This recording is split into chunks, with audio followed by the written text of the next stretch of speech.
తిరుమల తిరుపతి భక్తులకు ఎలాంటి ఇబ్బందులు రాకుండా పక్కాగా ఏర్పాట్లు చేసినట్లు టీటీడీ అదనపు ఈవో వెంకయ్య చౌదరి ఆదివారం సాయంత్రం విలేకరుల సమావేశంలో వెల్లడించారు. తొలి రోజు ప్రోటోకాల్ దర్శనాలు ముగిసిన తర్వాత వెంటనే స్లాటెడ్ సర్వదర్శనం మొదలవుతుంది.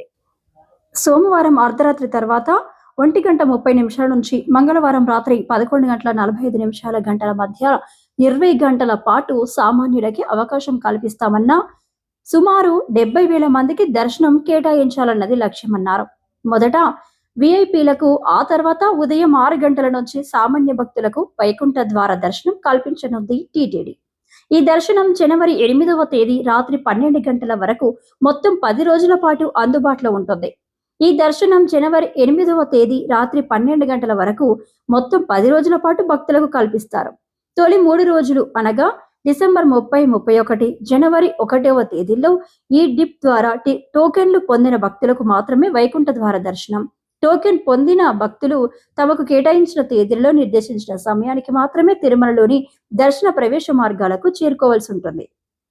టీటీడీ ప్రజా సంబంధాల విభాగం ఎస్వీబీసీ సోషల్ మీడియా ద్వారా ఎప్పటికప్పుడు అందించే భక్తుల రద్దీ సమాచారం ఆధారంగా టోకన్లు లేని భక్తులు జనవరి 2వ తేదీ నుండి 8వ తేదీ వరకు సర్వదర్శనం క్యూలైన్ ద్వారా వైకుంఠ ద్వార దర్శనం పొందడానికి తమ ప్రణాళికను రూపొందించుకోవాలి అని టీటీడీ సూచించింది.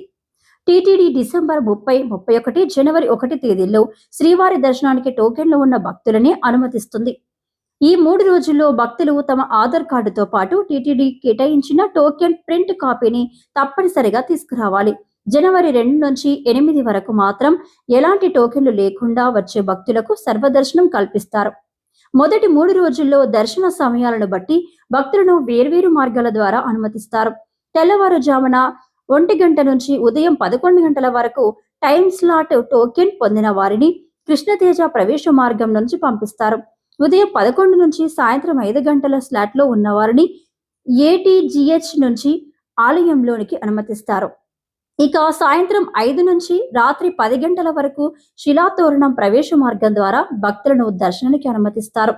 ఈ కొత్త నిబంధనల వల్ల భక్తుల రద్దీని నియంత్రించి అందరికీ సౌకర్యవంతమైన దర్శనం కల్పించాలని టీటీడీ భావిస్తుంది. టోకెన్ల విధానం వల్ల వేచి ఉండే సమయం కూడా తగ్గుతుందని ఆశిస్తున్నారు.